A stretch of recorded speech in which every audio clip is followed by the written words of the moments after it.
Hello, everybody, and welcome to Flyers Alley's midweek edition. I am your host, Jesse Bell, along with me bi-weekly, Anthony Verasso. Anthony, how you doing? What's going on, buddy? Fresh as lettuce, as the kids like to say. How we doing? Doing good, doing good.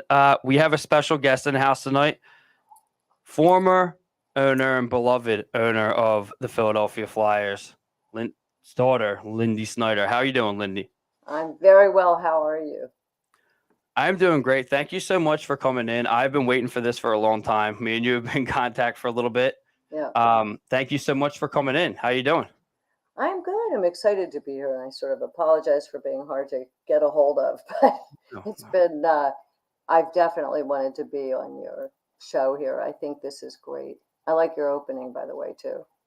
I was wondering how you were gonna feel about that, but I figured you would like it with the Zach McEwen and the 80s montage type thing. I'm Yeah. in love with the 80s. Oh, I So loved it. I have to tell you, the fight clips, though, I like the best.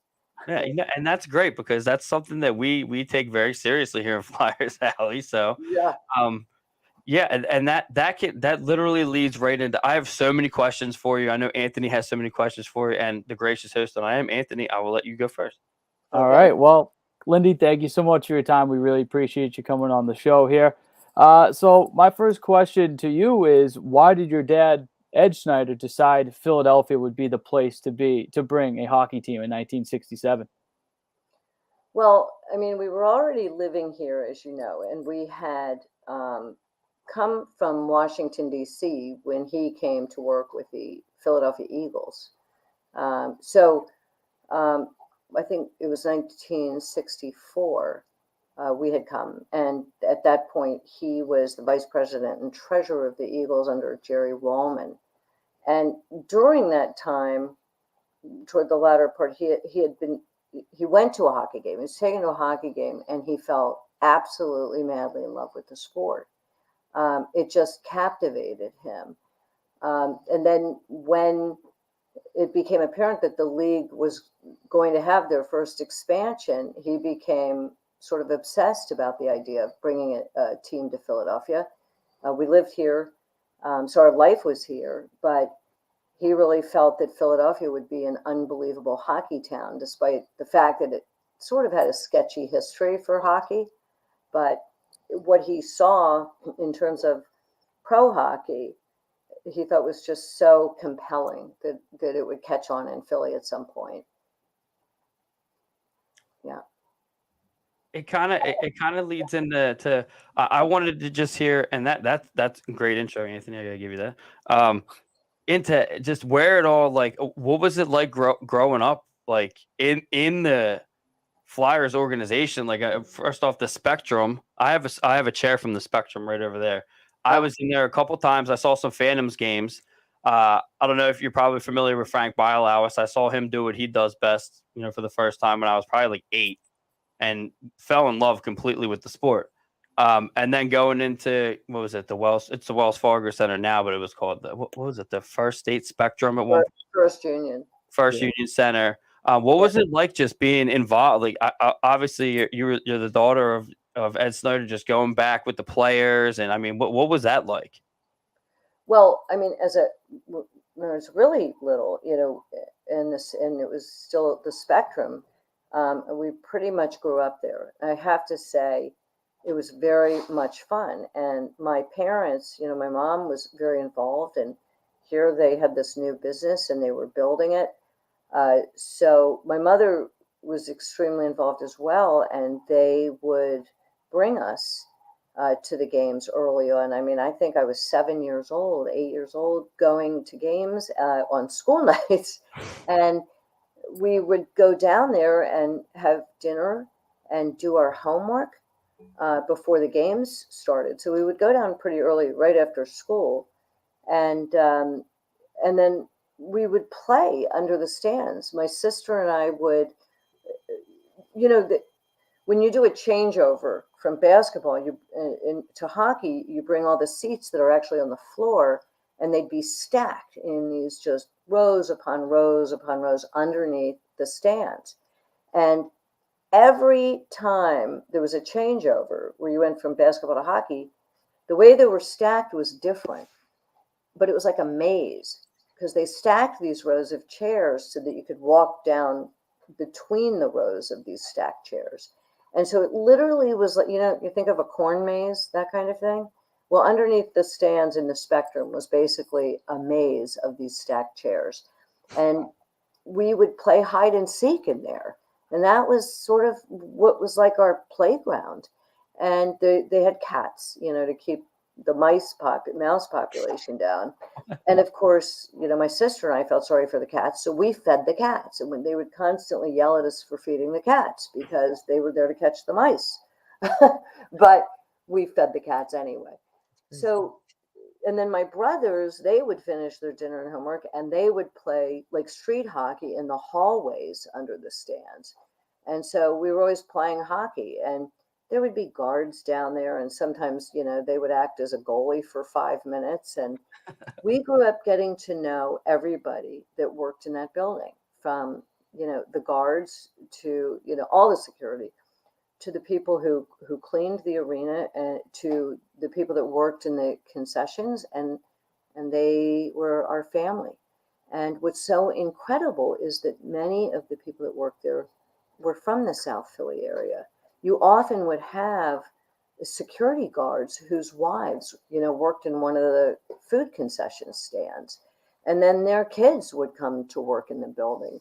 So when we talk about the Spectrum and the Flyers being a family, it truly was, and to a great degree is, that there are people I can see in the current building that I've known my entire life. And we got to know the players. I thought of the players were my uncles, so it was a magical way to grow up, but we didn't know any different. We really didn't know how different it was, because I never remember not going to the building or doing my homework there, and so it was a wonderful place to be, and it was very warm, and it felt like home, really. It brings a whole nother meeting to bring your kid to work. When my dad brought me to work, it was on a roof. I was on a roof when I was 8 years old. You're at the Spectrum living it up. I'm on the roof. That's great though. I mean, that does, and that's a whole that will be a little bit of a topic that we'll talk about later, about the culture and such, it being a big family and such. But I'll pass it over to you, Anthony. Would you got anything else? So Lindy, I don't know if it's a myth or a story, I don't know where I read it, something about how the Flyer logo came to be and what it means and how the name Philadelphia Flyers became. Is the story right, where it was something on a plane and your dad just had one of you kids draw it out or something like that? Like it's a story I read a long time ago, and I figured, hey, why not ask you now? Close. It wasn't one of the kids. It was actually my dad's sister, my aunt. And she was a very good artist. And, she painted. But he had one sibling, which is his older sister, Phyllis. And I am not sure where they were, whether they were on a plane or a restaurant. But when there was a contest to name the team. And I do believe someone won that contest for the name. And so when they were trying to ascertain the logo, she drew basically a P with a wing.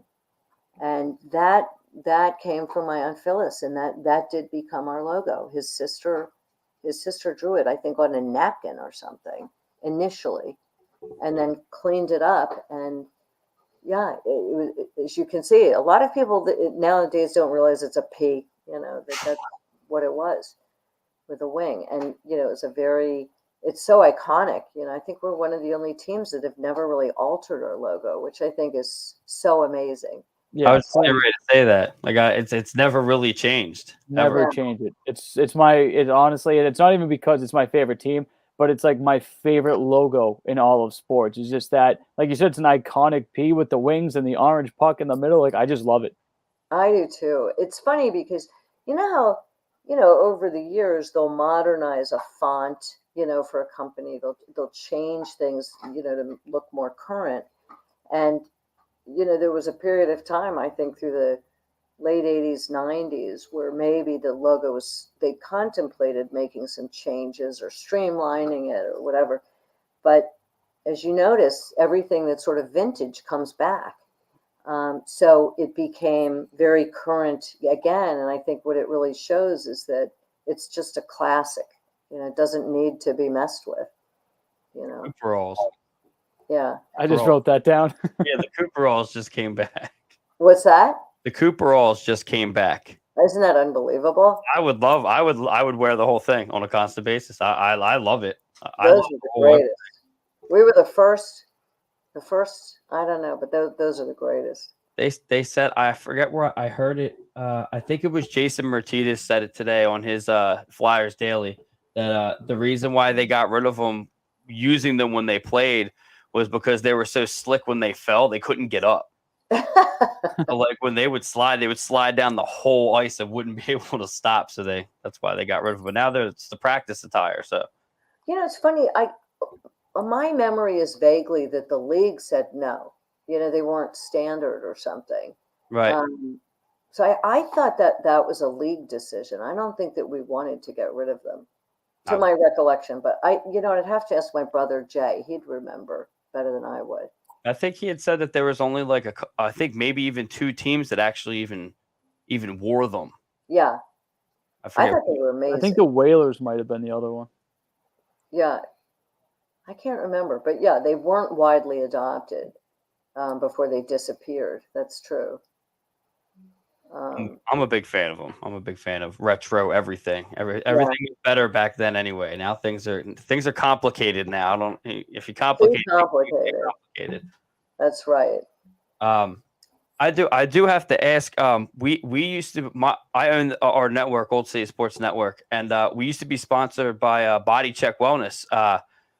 You and Riley Cote are pretty tight. Can you explain that little partnership, or you guys are pretty tight, right? Yeah. Well, I became very involved in the cannabis industry early on when it was still a bit taboo. And nobody was talking about it if they were involved in it because it wasn't legal in many states, or at least even for medical, it was still pretty rare. And I became a firm believer in it for a number of reasons, primarily for health reasons. And eventually, Riley and I got into contact because he was very early into it, looking at alternative medicine for injury or illness or what have you. And so we connected around that. And then he introduced me. I don't know if you remember when Rick McLeish died. Yeah. Okay. So Rick, like many players who leave the sport, had some trouble, thriving after his career in sports. But there's a lot of players in all sports, football and, hockey and basketball. Once they leave the sport, they often have sort of a tough time launching into life because you start playing sports very young. You give up a lot of other stuff. Sometimes you give up a big chunk of your education and you're not really trained sort of to go out into the world after a career in pro sports. But there were players, in multiple sports that I knew of who had died as a result of substance abuse of some sort, or alcoholism, liver failure. But those abuses occurred primarily because either they had sustained an injury while playing and had some intractable pain and eventually became addicted to some substance. And there's a lot of guys that got addicted because they had a loss of identity when they left the sport, which leads to depression and thus abuse. And I felt very strongly that we teams were not doing enough to address what happened to players when they left the sport, to set them up for life. Right. They give so much, and what they've done, not only for their team and their colleagues and for the city itself, a lot of these guys are just like, thanks, bye. And I didn't think that was adequate. And right around the time my dad died, um, I really became convinced we needed to start an organization that combined all sports, all pro sports, because they all suffered from a lot of the same issues, these that I've just mentioned. And Riley knew about a guy in Colorado, a guy named Ryan Kingsbury, that was starting an organization identically to what I was describing, and I was starting one here. And so what we ended up doing, because O'Reilly is joining forces, and we founded something called Athletes for Care, which is intended to be run by athletes for athletes, for a couple reasons. One, to advocate for the use of cannabis during your pro sports career, so that it would be an alternative to like heavy duty pain meds that a lot of these guys were getting hooked on. And then also to help them find a path and meaning in their life after sports, and to be able to leverage that career, really build their social media, help them with more financial literacy and investing, and to help them find opportunity. So that is a nonprofit. It's not a company. It's not a for-profit. It's a nonprofit. And that's a very meaningful thing to do. It just, to me, very similarly to the Flyers Alumni Association, which, as you know, Brad Marsh runs so beautifully, where there's education and there's opportunity and there's community, and they're still really connected to the community and the team. And these are meaningful, you know, teams play together, and they're like a band of brothers. And I think that they're able to help each other even once they're not playing. So Yeah, a lot of those people too that go through those. I don't know if you're familiar with the Ice Guardians documentary. I'm familiar. Yeah, that's like one of my favorites. But it explains that whole thing of you know, they're here and now their role is being kind of well, this year's a little bit different. There's a lot of physical altercations happening already this year, but in the past, you know, that role was being taken out of hockey, and those guys kind of didn't know what to do. Right. They feel like they couldn't get into the normal life of living without, say, like their team or their routine of what they were doing on the team, and now they're kind of pushed into society and kind of like, okay, like, you know, take care of yourself, you know, goodbye. Right. Well, you know, it's funny. A pro football player, a retired pro football player, said it this way. He said, you know, you start playing football as a kid, and you've got your coaches, and they tell you where to be and what to do, and you got your parents, and you got a doctor or trainer, and you, from a very young age, when you start heading toward a pro football career, you know, then through, you know, high school, college, you've got this team around you in addition to the team you're playing with. And then you hit the pros, and you've got doctors and trainers, and you've got agents, and you've got lawyers. You've got this huge structure around you. And then you've got your team. But the day you're done, the day they let you go to your locker by yourself with a trash bag, and you empty it out, and you walk away that day all by yourself. Right.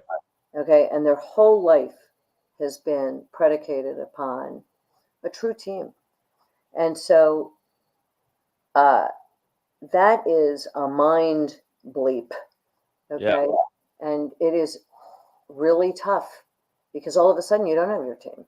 You don't have your agent. You don't have someone telling you where to go, what to do, what to be, when to sleep, nothing. And you have to figure it all out all of a sudden. All of a sudden you have to figure out everything, you know, new health insurance, or, you know, although the leagues now take care of it, and, you know, they've got alumni packages and trainings, and it has changed a lot over the last bunch of years, where the leagues are doing far more, the league alumni associations, to put in all kinds of services for job and career and financial, opportunities and learning and education. But I think that this was very important. It just didn't exist as it does today for a long time, but there's still more that they can do, I think. Yeah, I agree completely. Anthony, Yeah, no, that was absolutely right. I mean, like you said, these guys, these athletes, they got a team around them from middle school if they know they're going pro, and then when they're done, it's over. It's just, I can't imagine the drop off from one day you're everything, the next day it's what do I do now? But it's funny you mentioned the alumni association with the Flyers, and you have former players in hockey that are on different podcasts now all over. There's one former Flyer, I'm not going to mention his name, Jesse, unless you want me to, doing a podcast show now, but he mentioned maybe the Flyers Alumni Association isn't so close with the team now. I believe he said it's almost like a business type of thing going on with Comcast and the Alumni Association. I don't know what you know about it, if it's true at all. I just, from the Flyers always being so close in a family type atmosphere, like you said earlier in this program, the concession stands families would run the place, and now it's like I really hope that's not being disconnected from the team to the alumni associations and down down the line. Yeah, I hear you, and I think that I think essentially, when my dad died and the ownership structure changed, sure, there was a transition, and transitions take time. They don't happen overnight. And you have certainly a large corporate entity in Comcast that is now, the managing entity for the Flyers. But look, what people don't realize is Comcast, they're a hometown company.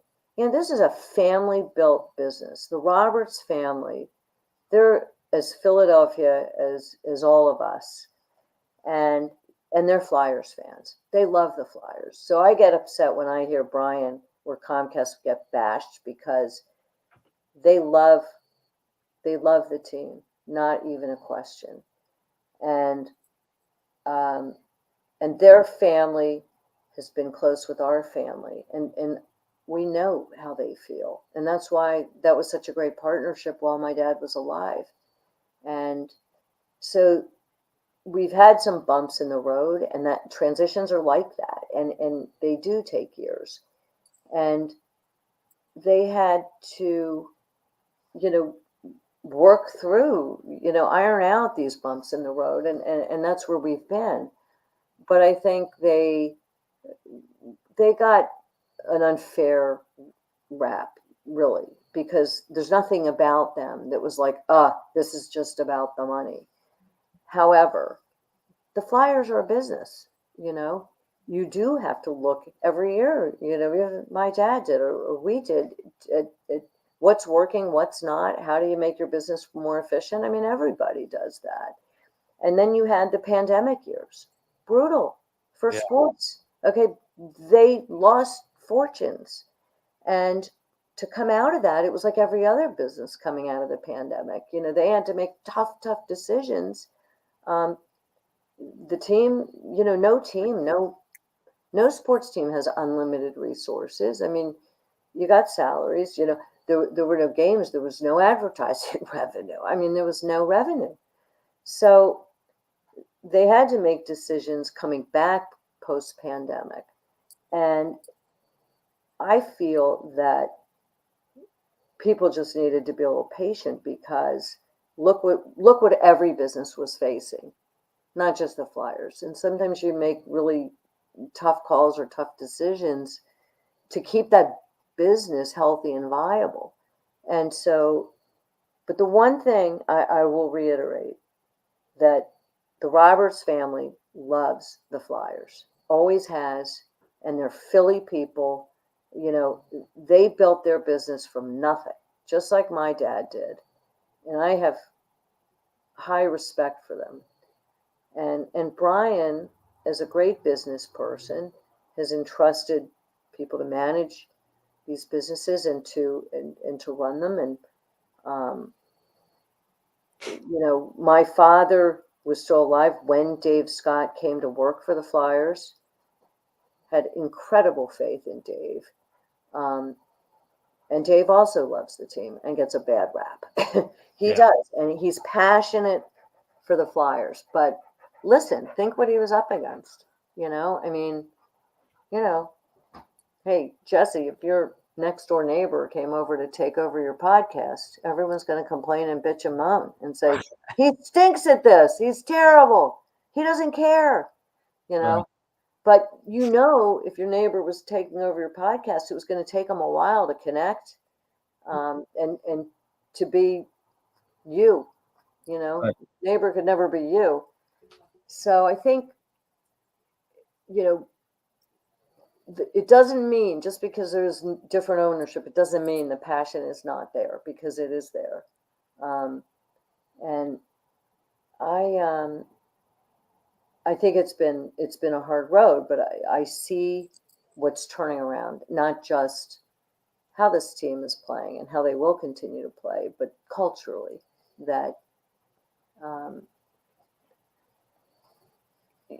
these bumps caused sort of a rift that I think is in the process of healing, which is really good ultimately for the team itself, the actual players, I have since we're in that talk, we're in the talks of the basically the culture of the team. Right. So what I would love to ask your opinion on what it is exactly with the culture that needs to change for this team, for this organization right now. Well, first of all, I would say that the culture of the whole city's got to change. Yeah. Okay. Absolutely. And you guys, like everyone out there, everyone in the Twitterverse, they don't realize like the stuff people are doing bashing the team. You know who's getting hurt the most? Them. Players themselves. Yeah. Okay. You can't mess with psychology, right? And if the whole city is just bashing the heck out of these guys, you think they're not reading it and seeing it and feeling lousy? We're not helping them win, right? And so it's not just the culture down at the building. It's the city culture that, yeah, things change. My dad's not there, but the passion's there. Our family is passionate and wants to be the biggest cheerleaders out there. Maybe there's certain things we would have done a little differently at different times, but it's a learning thing. It's a learning curve. And I think that the organization sees that legacy is important. You see that big installation they just put in the arena? Oh my gosh, the memorabilia. Yeah. Well, it got taken down a little while ago, and it was like, The club box. oh, incredible. And everyone was like, oh, they removed everything of the history, the culture. It's gone. There's not one photo of Ed Snider in the building. And well, they put it away while they were redoing all that stuff. Go see what they put in there. And it's incredible. And their recognition that legacy is important. You can see it in things like that they're doing. You can see their increasing connection with Snider hockey. I think to your earlier point about the alumni, the increased involvement, together, it has, these things are recognized and valued by the organization. But I think post-pandemic, reconstruction in the building, sort of what looked like an erasure of history and legacy, was really just, the real story was, hey, we put this away to keep it safe. We did construction. Here it is, and it's beautifully done. So make sure you check that out. Take your cameras down. I'll be all over it. Yeah, I mean it's really nice. It's beautiful, and so they're thinking about these things. But I think no, the fans in Philly are the greatest because they really know the game. They know the game. and they've been around. This is the most loyal fan base in the entire United States. And you can't mess with our fans. You can't fool our fans. They know the game, and you can't not communicate with them. So I think that one of the biggest culture changes initially was the way communication was happening, not giving enough information to the fans so that they had an expectation, knew it was coming, could weigh in, talk about it, think about it, instead of just getting hit over the head with some sudden announcement that nobody was expecting. So I think that that's a learning thing. You know, I think my dad's style was like, he talked to everybody, talked to all the press. They were good buddies. Everybody talked to everybody. And, you know, the people have come in who have come in from a larger corporate culture. That's not the way things are conducted there. And so that's a learning curve for them too. And they're seeing that sort of that more typical corporate culture and way of communicating doesn't work on a more granular level, like with our fans. That our fans want to be able to touch and feel this team and feel who they are and what they represent and what they care about. And so the work is for them to be out there talking more to everybody. And I think that's what they're working on. I think they know that. I do. I mean, the culture that your father brought was so impactful for every former player, every current player that I talk to says the same thing of how great he was and just how, you know, his presence was just such a joy to be around. And, you know, for it to go from that to kind of what it is now, that's why I kind of feel for everybody that's kind of, I guess you would say, talking smack all the time. But at the same time, I mean, I don't. I'm on the same side that you're on. I refuse, and Anthony knows. Anthony's on the podcast. I'm the only one that's optimistic all the time. Like, no, man, come on. Like, it'll be Yeah. all right. It'll be all right. And Twitter is so vicious. Yeah. And it's so bad because you have access to the players almost. Like, you're literally Right. almost press. And they Right. do see it. Like players like Cam Atkinson, he'll engage you. Yeah. Nate, Yeah. Johnson, they'll engage you. And they'll fire back. So I mean, Well, I went on a bit of a campaign for 2 days, as you know, where you and I connected, where I smacked Chris Terry and I smacked Bundy. I said, "Stop that!" You know? yeah, But you know what? He gets mad, but you know what? Anger is passion, boy. Anger Yeah. is the flip side of love. You know. So when I see this anger out there, I'm happy. You know, it means people really give a shit. I'm sorry for my bad language, but we're an explicit Yeah. content podcast here. Okay. I'm saying that's love. And the main thing is that the team, from a corporate perspective, they're really, really starting to understand that and see that, you know, and that this anger, you don't duck that. You head right into it. And that's why I engaged with so many people during that little Twitter storm. And it was great. And for other people or things I didn't say publicly, I was DMing with people, just hundreds. And half the time it was just the fact that they were heard. They were shocked. I responded and pleased. And we got into these really great dialogues. And our fans need to be heard all the time because they're smart.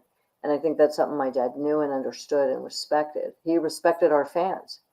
And they respected him, but he respected them back equally. And he wanted to hear what they had to say. And I worked for the organization most of my career. And I worked in every single job just about you could think of. I mean, I worked in ticketing and I worked in sales and I worked in marketing and I worked in PR. But, you know, to the point where later, you know, it was new business and getting involved in the building of the arena. But the main thing I loved the most was direct contact with our fans. You know, they're family too, 100%. And you know, the feedback from the fans is more valuable than anything. It's more valuable than some, you know, strategic, you know, plan from some outside, you really want to know the heartbeat of your organization. It's the fans, 100%. And, this is a learning curve, for this new management. And they're listening, but, they're still on that learning curve. They're not here yet, they're still learning. But like I say, it hurts the players themselves, to see this stuff. And I'm like, hey, we're Philly, right? We've been an underdog, and the team right now is an underdog, but Philly itself is an underdog amongst these fancy schmancy East Coast cities. We're the same. The Flyers and the Philadelphia fans are the same. That's why we've always been so joined, because I think the team sees themselves as Philadelphians see themselves and vice versa. And you know what? It's okay to be the underdog, but we got to be on the journey with them, the fans with them, not smacking them off their game. You mentioned the fan base in Philly, and obviously, like you said, the passion and the anger. That's great because we all care about the teams. You got the Phillies are going to the World Series. The Eagles are undefeated. Sixers kind of tough right now. Obviously, you were around 2010, the last time the Flyers made it to the Stanley Cup Finals. Just what would that kind of presence for the Flyers bring to the city? Like, bring hockey back to that respectable manner where it's like, hey, yeah, it's a Tuesday in November, but the Wells Fargo Center is packed, even though it's Seattle coming to town or something like that. Like, just talk about how the hockey, when they're back, would be so thriving in that city. Oh, my God. First of all, it'd be unbelievable. I think that, okay, I'll be a little prejudiced here and say I don't care what other pro team has won anything in this city. I think the whole city's been feeling very bruised that the Flyers haven't been to a cup playoff since that time. I really think of the Flyers as Philly's team in a way. Okay, look, the Eagles we have great teams. They're amazing, but the Flyers had with the city a little bit of a love affair, and so the fans have been rightly darn disappointed over quite a period of time, but no more disappointed than us as an organization. I mean, my dad, told the day he died, the last thing he was caring about was watching a game. Okay, and no one's more disappointed than the team themselves. But look, it's what they're striving for is to be a winner, and they're going to make the right moves. And we're rebuilding. Okay, we've been here before, and there's no sense in shying away from the fact that this is an organization in the process of rebuilding. And hey, if you've got your own company, or let's say a family member that had an accident and they're relearning some skill, you support them. You support people when they're down. And I think Philadelphians were never just fair weather fans. They've rode through really tough times and really stuck with us. And it's one of the reasons that every other team loves playing in Philly, because there's no greater fan base.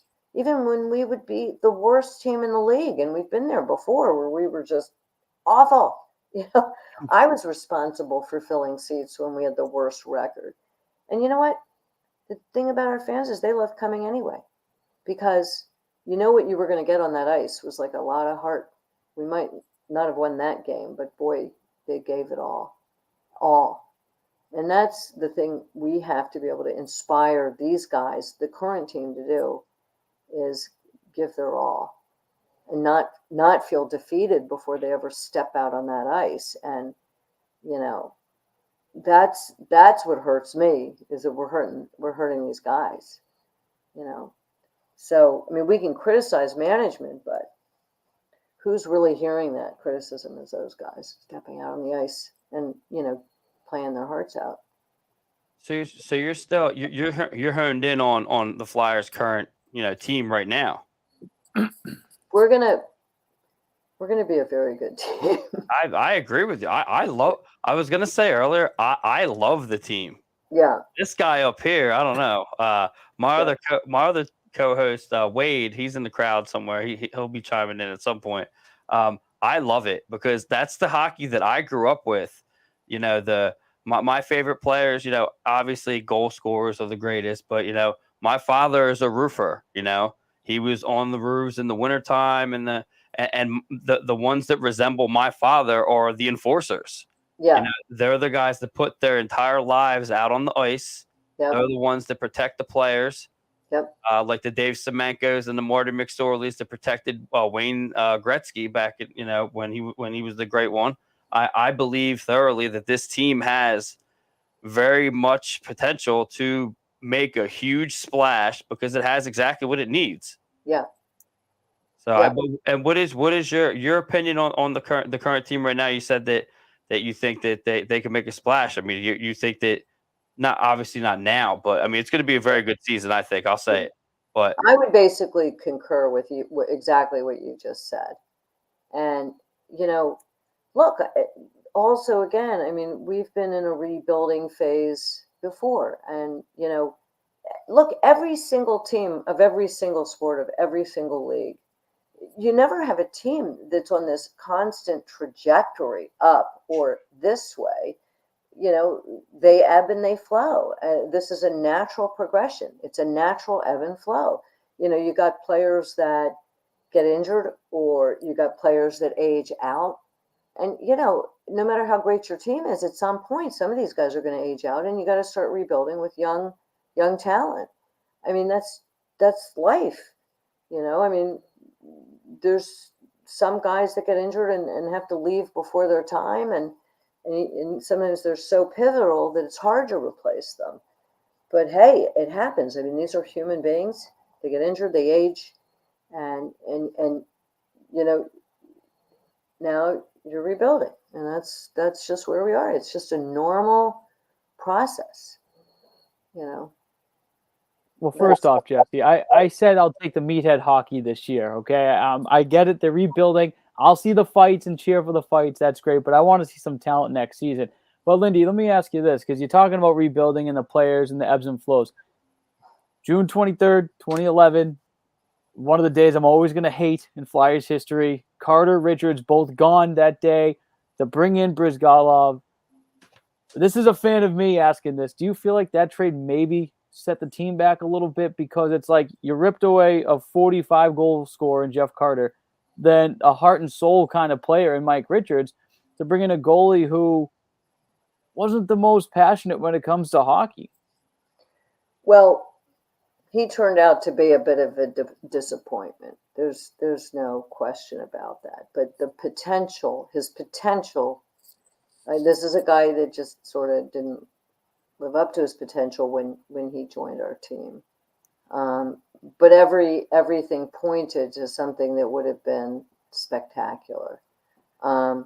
And I think that Carter and Richards, there was some cultural problems on the team itself that made that decision more than just about the trade, but about the culture of the actual team itself. So that was a very difficult decision for the team to make because of their talent. And so it had nothing to do with their talent as to why they were traded. It had to do with the team culture. And I would tell you, I remember that well. And it was a really difficult decision because you don't want to give away talent, but sometimes you've got philosophical issues that actually supersede talent, and you actually have to do something you don't really want to do to save the rest of the team. It was complicated. you know it was complicated, Anthony. Come on. No, I get the point she's making. You know, it is what it is. It's tough. Like the Giroux situation that just happened. That will never. That is like your Richard situation. People will not let that go. That will not be let go for a very, very, very long time. But it happens. Yeah. No, I understand that. And sometimes, the decisions aren't simply about talent. There's so many factors. Look, think about what makes a team. Have you guys played on any teams growing up? I Oh, yeah. played briefly. Not competitive though. Right. But didn't you ever have a really talented guy on a team that was just a jerk? Oh Oh, yeah. Yeah. Well, sometimes, you're weighing that in pro sports too. And, you got to weigh. And by the way, I'm not saying anything about Giroux in this, please. He's not a jerk. I'm talking about the decision making is not based purely always just on talent. Sometimes you get a bunch of really talented guys together that don't get along, right? I mean, you have to have that perfect blend. It's a perfect blend, a perfect grouping or pairing. And you could have this raw talent where, but they're like oil and water. So you got to balance all these different things. Yeah, I mean, it wasn't. None of them were good decisions. I mean, well, not good decisions, but easy decisions at all. I mean, Right. the Giroux thing is going to haunt people for. I mean, I don't even want to say haunt. Just a lot of people still don't understand it. I Right. understand it. I get it. But the Richards thing, I totally get that. It is a business at the same time. Like you can't let certain things get in the way of other certain things. So Yeah. I on a lighter note, I didn't like the Braden Shen trade. Just saying Yeah. that was Right. a big thing for me. I was just getting ready to buy his jersey and Oh, gone. okay. Very Yeah. upset about that. Very upset about that. Yeah. That's sad. But No, but yeah, I mean, look, and sometimes there are things going on, behind the scenes that, maybe private to an individual player. I mean, he's a human being and a person first. And so sometimes you're not going to talk about whatever maybe personal issues they're having. And so the whole public looks at it like you made this jerky trade for no reason. And there may be a story behind that. Look, with lots of players, and there's lots of incomprehensible trades in all of sport because first and foremost, these players are human beings. And so there may be a story behind the story that the team is protecting their privacy. I agree with that completely. I see. Yeah, yeah. And then what's frustrating to the fans is they don't know that, but they can't know that because the team can't violate this human being's privacy. You know. I say, Anthony, I say it all the time. That's why I don't go to post game. Um, Yeah. I can't ask them what it feels like to like if they got shut out. I can't ask them what it feels like. What did it feel like to get shut out tonight? I can't do that. Yeah. I feel so bad. Like, of course, it feels great. It feels great to be beaten 9-0. I Yeah. can't do something like that. They're human Well, beings. when it's against You can James always ask Reimer, them, like, all right, what's your game plan for the next one? Like, who do you feel like smashing right now? Oh, I think with Tortorella, I think I could probably get away with some of those questions. He You probably probably could. yeah, I right. think they'd like more interesting questions. Or he'd kick me out and tell me that I'm an idiot, and that would be the end of it, and I'd be done. Just yell back at him. No, I don't think so. I think he's a very uh, transparent guy, and I like his attitude. Basically. I mean, here's the deal. You know, some days you're going to have a great product on the ice, and some days you're not going to have a great product on the ice. But we're the Flyers. It's always going to be great in one way or another. Okay, and to me, the value of going to a game, regardless of our record in that given month or week or whatever, I've never not had an unbelievable time at a game. Yeah, I might be disappointed with the outcome, but I had a rip roaring good time at every game I've ever been to, you know. And now I bring my kids. There's never a game they didn't like, even if we lost. Although my youngest would cry, for a while. He got over that. But, I mean, there's going to be an unbelievable time to be had watching that game and watching him play. And I think people come to this team, players, and they're like, oh my God, I'm a Flyer. You know, that's the gold. And I want to say to Philadelphia, and they're ours. like, what more could you want? Okay, some more wins, but I think you're going to see a little bit more of that this year. To be honest with you, I mean, we just beat the Lightning. I mean, yeah. a lot of And people. I'm with you.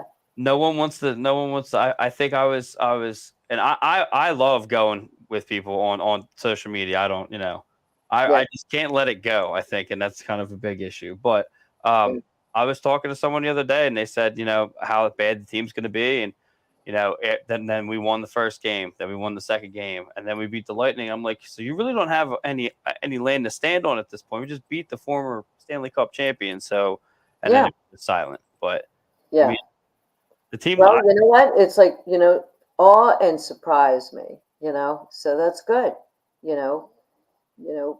better than expected. So, now the fans have got to like pump it up, I think if they can show us, the fans, just something to look forward to after this year, whether it's a young kid putting up close to 30 goals we didn't expect, or Carter Hart really starting to get razor sharp with his game and develop into that goalie that we hope he can be. I mean, like I said earlier, you got the Phillies going to the World Series, you got the Eagles doing great. I think just give us something to look forward to after this season, and I think you'll get a lot more buy-in from the fan base in Philly. I think so too, but I think that, I think they're pleasantly surprised by the start of the season. So I think that, you can only build on that. You can only build on that. And certainly, you can only build on your worst year or last year. But look, to me, part of being like a true fan is being a believer. It's just, like when your kids are, when they stink at math, what do? Give up on them? No, you stink at math. Forget it. Don't try anymore. Just fail. No, you keep encouraging, you keep working at it, you keep looking for new strategies, and ways to win. And you got to know the organization is doing that. What do you think? They don't want to win. They don't want to be the best. They don't want to get to a place where, the fans and the city believe in them. You know what I mean? They got the same goals. They've got the same goals as you do. I didn't realize we had like 10 comments, but they're not relevant anymore. It's like 15 minutes. Anything rude yet? Well, no, just a lot of people agree with what you're saying. I mean, and I think a lot of people are watching this right now. A lot of people watching it on Twitter.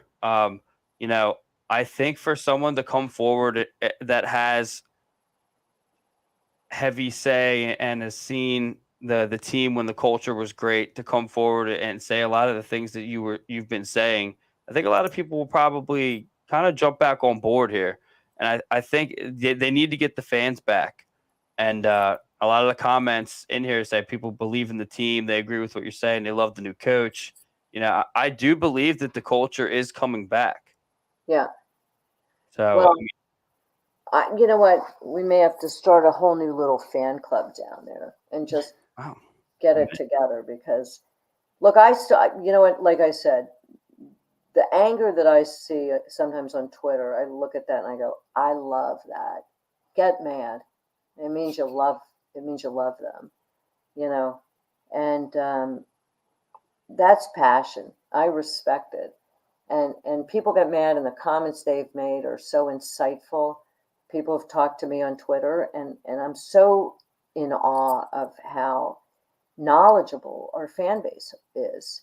And I love that they have a high expectation and they have a goal.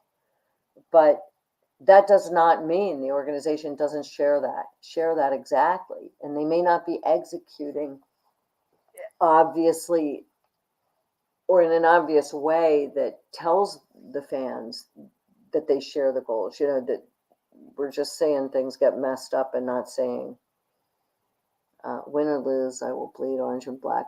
I love you, Pam. That is such a great comment.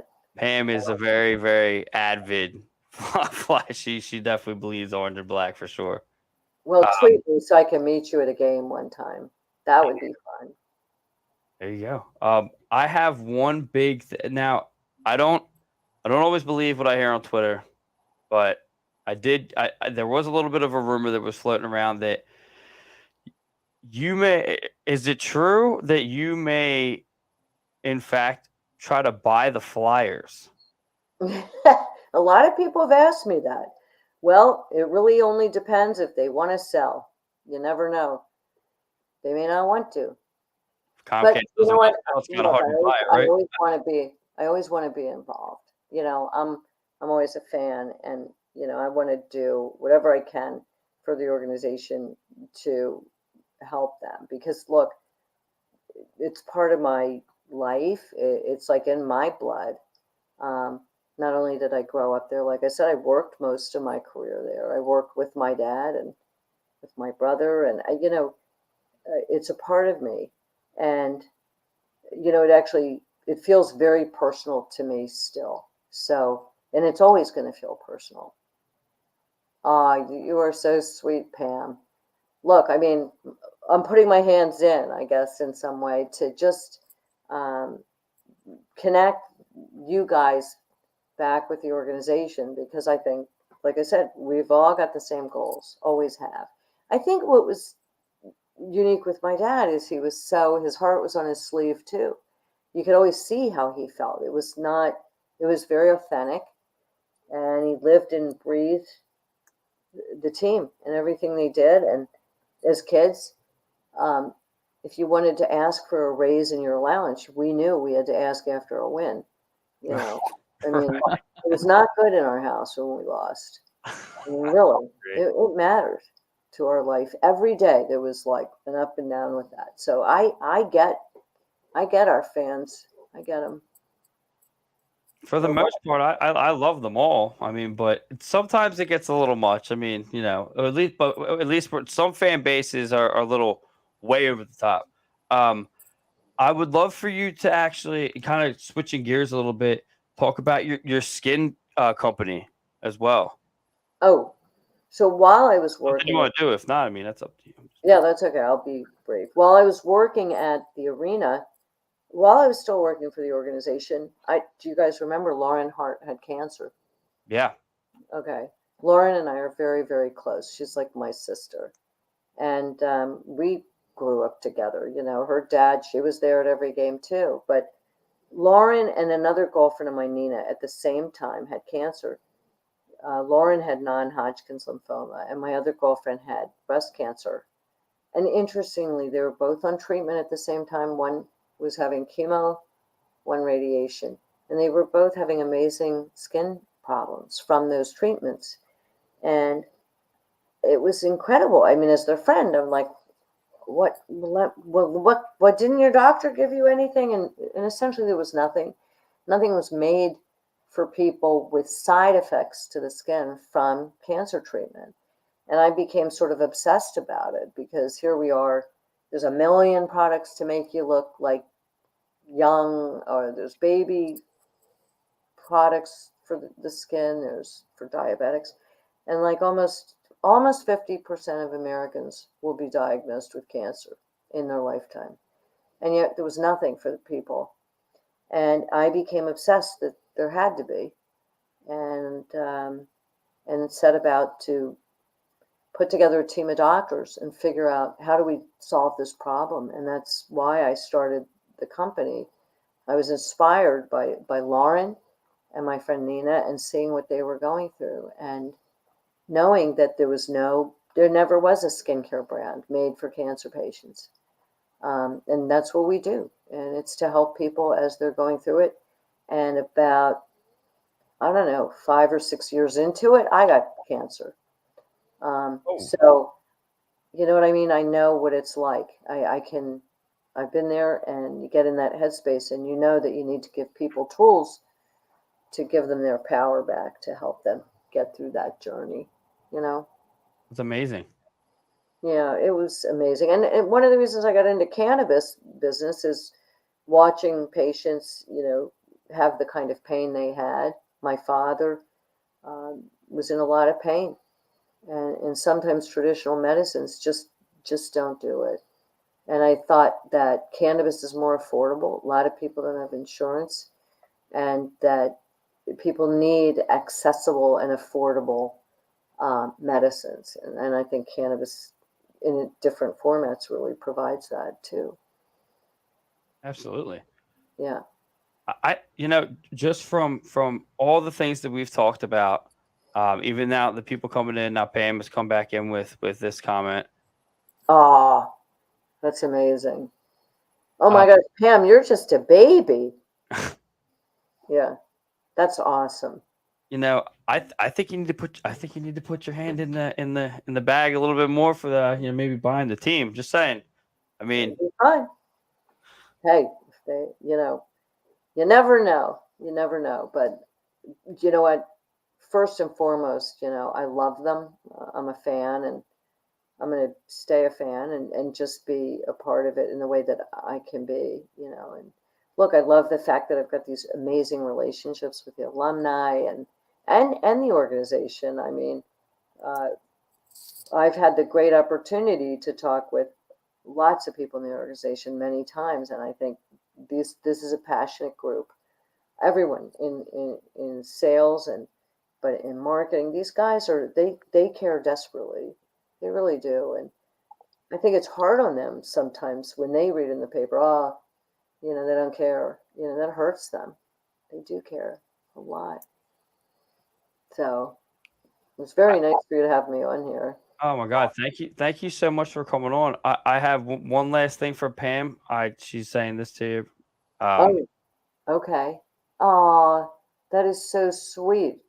How are you doing, Pam? Are you okay? I know she can't answer me live, but Sugar, it'll be a lot quicker than you think. um, Thank you so much for coming on. This was everything that I wanted it to be. I don't want this to be the last time that obviously we talk. Um, okay. Pam says she's great. There you To Pam, I'm so glad. go. Yeah, I mean, hopefully we get this culture flipped around a little bit. That I think it's on the right trajectory. Hopefully we get you in there. Something happens with that. All Um, right. That'll be I fun. th- I Thank think you. was it Jim Watson that said, Anthony, that he thinks that I think it was either you or a bunch of the players need to get Yeah, it was more Jim. players need to get together, and they need to put money together to buy the team. So Yeah. it's either or is a good option for me. I'm just saying. Um, Yeah. Well, I'll tell you one thing. Let me just say, I think once you're a flyer in any way, shape, or form, you're always a flyer. Literally, whether you work there, whether you're family, whether you're alum, player, anything. And I get it. I mean, um, but look, they're doing a good job, and I will tell you, like I said, I want people to keep remembering the Roberts family. They're a Philly family, and they've been Flyers fans from day one too.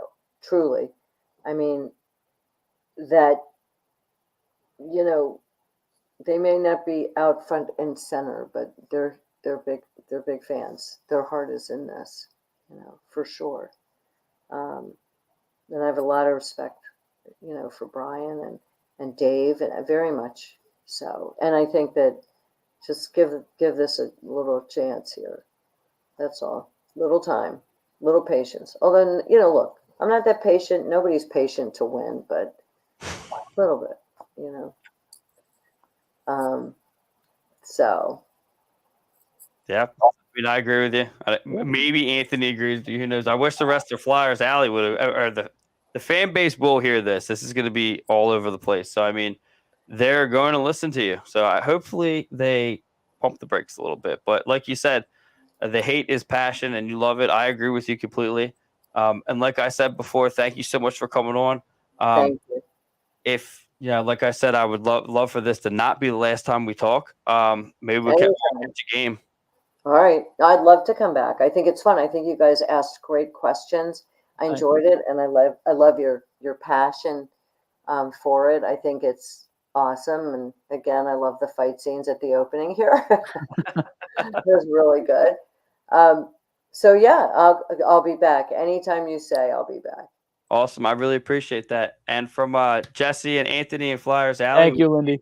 I don't know, Anthony, you could be with us on Sunday? No? Not this Sunday. Yeah, why would you be?